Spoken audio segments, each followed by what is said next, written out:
Bayangkan kalau satu negara, anda boleh habiskan jalan kaki dalam masa kurang sejam. Bunyi macam mustahil. Tapi negara-negara ni memang wujud. Dalam dunia ni ada hampir 200 negara.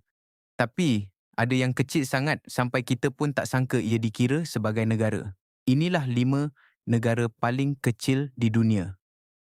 5. San Marino.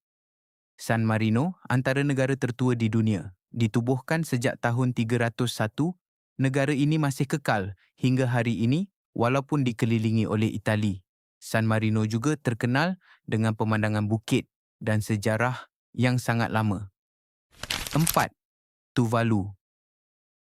Tuvalu ialah sebuah negara kepulauan berdaulat yang kecil dan terpencil di lautan Pasifik antara Australia dan Hawaii dengan jumlah keluasan daratan hanya 26 kilometer persegi. Ibu negaranya ialah Funafuti. Tuvalu adalah salah satu negara terkecil dan paling kurang penduduk di dunia. Tapi apa yang menakutkan? Negara ini semakin tenggelam akibat kenaikan paras laut. Ada kemungkinan Tuvalu akan hilang sepenuhnya jika perubahan iklim terus berlaku. 3. Nauru.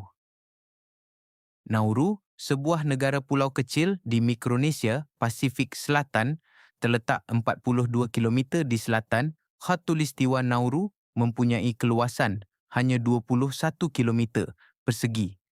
Menariknya, Nauru adalah satu-satunya negara di dunia yang tak mempunyai ibu negara rasmi. Dulu, negara ini sangat kaya hasil fosfat. Ekonominya sangat bergantung kepada perlombongan fosfat. Tapi sekarang, ekonominya agak terjejas. 2. Monaco.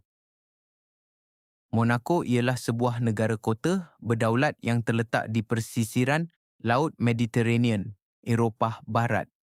Ia dikelilingi oleh Perancis di 3 sisi, kira-kira 18 kilometer dari Nice, dan sangat dekat dengan sempadan Itali. Monaco, negara kecil tapi sangat mewah.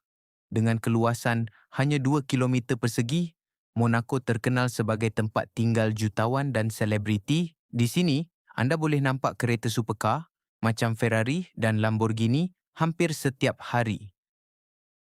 1. Vatican City. Vatican City ini adalah negara paling kecil di dunia dengan keluasan hanya sekitar 0.49 kilometer persegi. Negara ini terletak di dalam bandar Rom dan menjadi pusat agama Katolik. Walaupun kecil, Vatikan ada sistem sendiri, termasuk polis, bank dan juga pos.